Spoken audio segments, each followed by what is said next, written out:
Bonjour, maintenant on va étudier deuxième volet, c'est la chaîne respiratoire. Donc la réduction de l'oxygène et la phosphorylation oxydative. On va voir en premier lieu mise en évidence du rôle de la chaîne respiratoire.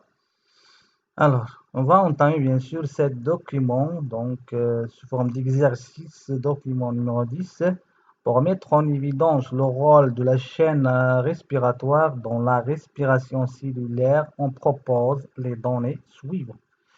Donc, la première donnée, on réalise l'expérience.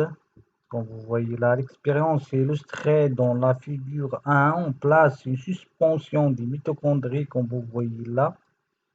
Donc, Khalid mine mitochondriate dans un milieu dépourvu yani, qui n'a pas d'oxygène, absence d'oxygène. D'oxygène contenant les RH2, NADH2 ou bien FADH2, qui sont bien sûr des donneurs des électrons et des protons. Ensuite, l'évolution de la concentration des H+ dans le milieu avant et après l'injection d'une solution riche en oxygène. Là, comme vous voyez, on a un appareil pH-mètre qui mesure le pH donc dans le milieu sous-milieu eau qui contient bien sûr les mitochondries.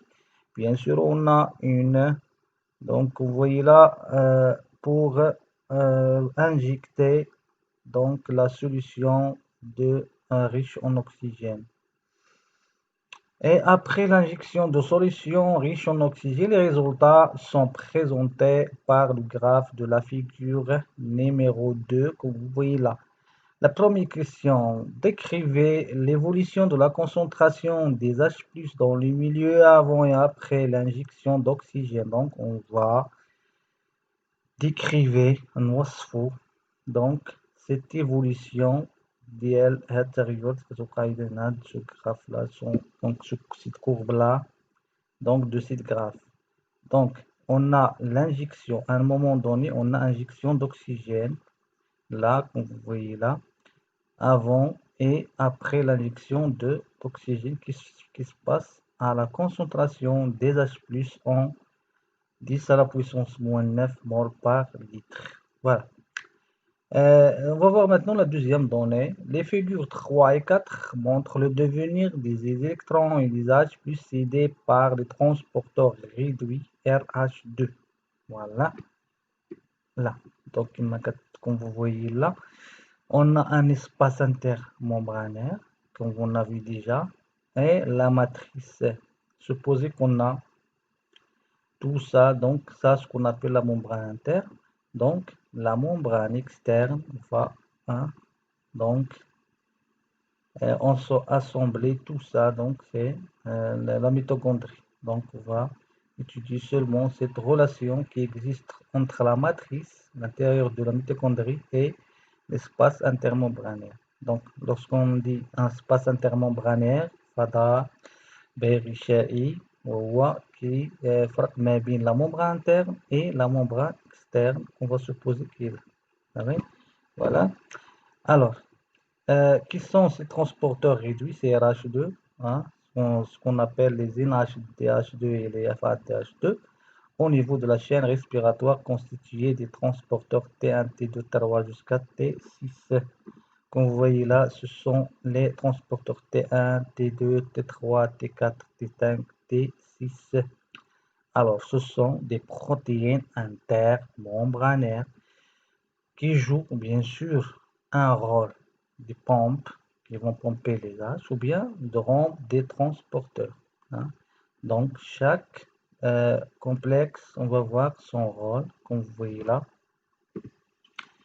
Alors, donc la question, qu'est-ce qu'elle dit? C'est déterminer le ou les rôles des protéines de la chaîne respiratoire à partir de l'analyse des données de figures 3 et 4. On va voir maintenant ces rôles. Le T1 qui est là, donc c'est un complexe qu'on appelle C1. Permet la réoxydation des NADH+. Donc, comme vous voyez là, on a les transporteurs Voilà, donc c'est l'NADH H2, bien sûr, il va scider donc les H+. Donc on a donc qui cède des H+, bien sûr, en parallèle, il cède aussi des électrons. Donc ça, ce sont des protons qui a donc perdu un électron. Cet électron, il est chargé d'énergie. On va voir quel est le rôle de cette énergie. Donc on a une ADH H2, voici donc des protons et des électrons. Donc, NADH2 va être réoxydé, bien sûr, et transporter protons de la matrice vers l'espace intermembranaire. Alors, l'énergie cédée par donc les électrons, elle va être utilisée pour, bien exploitée pour donc pomper des H+ vers l'espace intermembranaire, de la matrice vers l'espace intermembranaire. On va voir le complexe numéro 2, permet la réoxydation du FADH2. Donc, vous voyez là, tant qu'on a une réoxydation d'une ADH2 par le C1, donc le C2, bien T2, transporteur numéro 2, va réoxyder le FADH2 pour donner FAD et des électrons et des protons aussi. Donc les électrons vont être transportés vers les donc de T2 vers T3. Donc les électrons qui sont donc cédés par les NADH2, ils sont transportés du T1 donc vers directement T3, sont passés par T2. Voilà, on va voir. Le complexe T3 qu'on appelle le coenzyme Q transporte les électrons depuis le complexe numéro 1. Voilà T3, son rôle, c'est transporter les électrons qui viennent de T2 et les électrons qui viennent de T1 vers le complexe numéro T4. Voilà, le complexe T1 et le complexe T2 vers le complexe 3, qui est bien sûr T4. Donc T4, c'est le complexe 3 qui transporte des électrons vers le cytochrome C. Voilà, donc ça, le T4 vont transporter des électrons vers T5, qu'on appelle aussi le cytochrome. C transporte les électrons, les électrons vers le cytochrome C et les protons de la matrice vers l'espace intermembranaire. Voilà, comme vous voyez là, le T4 a un autre rôle. En plus donc de transporter les électrons vers T5, elle pompe aussi donc les protons H+ vers l'espace intermembranaire. Voilà. Alors, le cytochrome C, bien sûr, transporte les électrons depuis le complexe 3 vers le complexe 4. Donc T5, ce qui est son rôle, c'est un intermédiaire qui vont transporter les électrons de T4 vers le T5, T6. Alors, voilà. Enfin, on a le complexe 4 qui transporte les protons de la matrice vers l'espace intermembranaire. Donc, premier rôle. Donc, le rôle de bien sûr, ce transporteur, T6 ou bien complexe 4, c'est de transporter les protons de la matrice vers l'espace intermembranaire. Voilà, il y a aussi un au sein duquel va être, donc on a le premier, donc qui vont donneur des électrons, bien sûr, toujours on a les couples redox pour rôle de arracher les électrons et les protons, donc ou bien donc c'est qui va donner ces protons et les électrons, c'est l'NADH2, c'est un premier donneur, vers le dernier accepteur qui est donc l'oxygène. Là, c'est l'oxygène qui va accepter les protons et les électrons pour se transformer en H2O. Alors, quel est le devenir de ces électrons et des protons donc ces électrons essentiellement vont contribuer à la synthèse d'une molécule H2O. Voilà. Et ça au sein de transporteur numéro 6. Là, on va voir, donc bien sûr, voilà, donc ce graphique, c'est donc, comme vous voyez là, c'est un gradient donc des potentiel redox. Donc le potentiel redox, c'est 1 millivolt. Chaque couple a une potentiel redox. Donc, lorsqu'on passe de T1 vers T6, il y a augmentation de potentiel redox. Par exemple, si on va prendre le couple redox NADH-H2 NAD+, son potentiel redox c'est moins 300, c'est négatif, moins 320. Mais si on va prendre donc le couple oxygène H2O, quel est son donc complexe potentiel redox, c'est 820. Vous voyez la différence qui existe. Tant qu'il y a une différence de potentiel redox, alors T2 va arracher de T1 ses électrons et ses protons. Voilà. Donc, pourquoi elle l'arrache? Donc, c'est en relation avec le potentiel redox. Donc, le potentiel redox de T2 est plus grand que de T1. Va céder bien sûr les électrons. Même chose pour T3 et T2, T4 et T3, et comme ça. Voilà. On va voir maintenant donc, les éléments de réponse. Alors, avant l'injection d'oxygène, la concentration des H+ est nulle. On va voir ça. Là, comme vous voyez là, avant l'injection d'oxygène, la concentration des H+, comme vous voyez là, elle est égale à 0. On va voir maintenant, après l'injection d'oxygène, H+ apparaît dans le milieu. Sa concentration augmente rapidement jusqu'à une valeur de 58 fois 10 à la puissance moins 9 mol par litre, puis elle diminue progressivement et s'annule pour s'annuler après 32 secondes. Alors, comme vous voyez là, donc, après l'injection, il y a augmentation excessive de concentration de H+, jusqu'à atteindre une valeur de 58 fois 10 à la puissance moins 9 mol par litre, vous voyez là. Mais après, bien sûr, il y en a une diminution progressive pour s'annuler de nouveau, donc après 300 secondes. Voilà, là, bien sûr, c'est après donc 32 secondes atteint une valeur maximale. Voilà. Alors, maintenant, on va voir l'analyse de ces données. Analyse de données de la figure, bien sûr, la figure 3. On va voir l'analyse de ces données de la figure 3. Au niveau de la membrane interne de la mitochondrie, on remarque ce qui suit.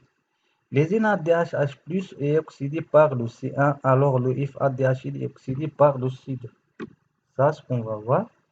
Alors, le C1, les hauts transporteurs T1, va oxyder les NADH+ pour se transformer en NAD+, plus 2 électrons, plus 2 protons. Le T2, ou bien C2, complexe numéro 2, on a déjà dit, il va oxyder bien sûr le FADH2 pour donner le FAD des électrons et des protons. Voilà. Les électrons libérés à la suite de cette oxydation sont transportés par les enzymes de la chaîne respiratoire jusqu'à l'oxygène. Ce dernier fixe aussi les H+, et se transforme en OH2O. Voilà. Donc ces électrons qui sont libérés vont transporter au fur et à mesure vers donc, les complexes qui suivent. Bien sûr, et présentent une potentiel redox plus grand tant qu'on passe de T1 vers T6. Donc T6, elle contient ou bien correspond à un potentiel redox très grand que T1. Donc il va accepter bien sûr les électrons. Quel est le devenir de ces électrons? Devenir final, bien sûr. Ils vont être intégrés avec une 2H+, et une molécule d'oxygène pour donner une molécule d'H2O. Voilà. Certains enzymes de la chaîne respiratoire transportent des H+ de la matrice vers l'espace intermembranaire. C'est ça. qu'on a vu, bien sûr, ces trois, T1 et T4 et T6, ont pour rôle aussi, c'est de pomper les H+ de matrice vers l'espace intermembranaire. Voilà. L'analyse des données de la figure 4. Le flux des électrons de la chaîne respiratoire s'effectue spontanément dans le source croissante et potentiel redox. C'est ça qu'on a dit, bien sûr. Lorsqu'il y a une différence de potentiel, par exemple entre T1 et TE2, ou bien entre T1 et T3, bien sûr, il y a donc cette couple NADH plus NADH plus va céder donc des électrons à T3 parce qu'il présente une grande potentiel redox. Voilà, donc depuis le premier donneur qu'on appelle un couple NADH H plus NAD plus jusqu'à le dernier expirateur, le couple est O2 H2. Au cours de leur transporteur, les électrons libèrent de l'énergie qui permet au C1, C2, C3 et C4 de réaliser un transport actif des H plus de la matrice vers l'espace intermembranaire. Donc ces électrons, ils contiennent de l'énergie. Alors, l'énergie, bien sûr, que représentent ces électrons, elle est utilisée pour pomper des H+ de matrice vers l'espace intermembranaire. Bien sûr, c'est un transport actif. Et on a déjà étudié que le transport actif a pour rôle, c'est qu'il va consommer de l'énergie. Où il va trouver bien sûr cette énergie, ce sont des électrons donc qui contiennent de l'énergie. Voilà. Au cours de leur transport, des électrons libèrent de l'énergie qui permet bien sûr de réaliser un transport actif des H+ de la matrice vers l'espace membranaire. On va voir maintenant la troisième question. Qu'est-ce qu'il dit? Alors, la troisième qui explique l'augmentation rapide de la concentration des H+ après l'injection d'eau. يعني كيفاش غادي نفسروا هذا الارتفاع الكبير ديال كمية ديال H+ في هذا الوسط هذا خارجي ديال الميتوكوندريات. علاش ارتفعت H+ خارج الميتوكوندري. Voilà pourquoi lorsqu'on injecte de l'oxygène, bien sûr, il y en a une oxydation des ZRH du NADH H+, le premier donneur des électrons et des protons. Il y a libération, bien sûr, des électrons des protons H+. Donc, il va conduire, bien sûr, un transport des électrons vers les transporteurs de la chaîne respiratoire avec libération d'énergie par les électrons.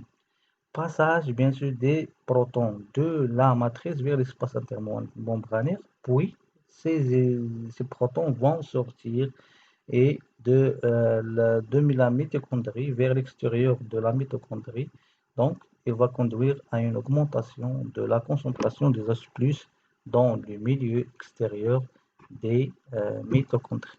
Maintenant, on va à la conclusion. La chaîne respiratoire est constituée de plusieurs transporteurs, comme on a vu. Ce sont les complexes enzymatiques qui participent à des réactions d'oxydoréduction. Elle réoxyde les composés réduits H2 et transporte les électrons et les protons cédés par ces composés jusqu'à l'oxygène, donc le dernier accepteur des électrons et des protons pour, bien sûr, ce dernier accepteur subit donc une réduction il se transforme en H12, donc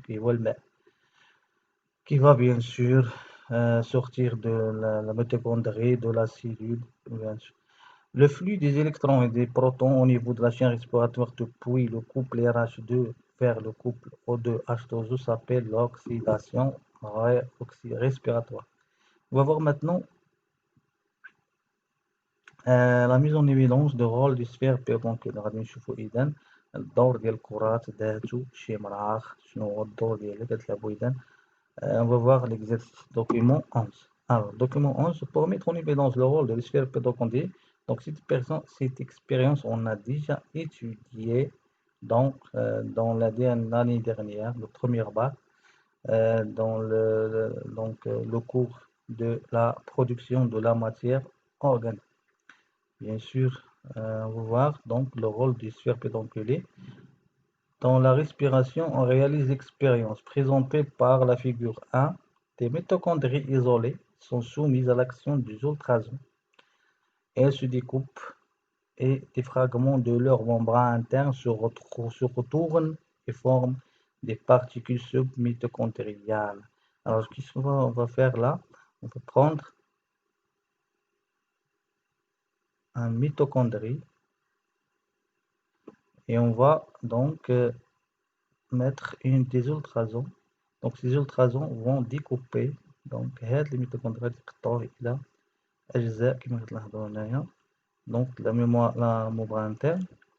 Donc, ces fragments de membrane interne,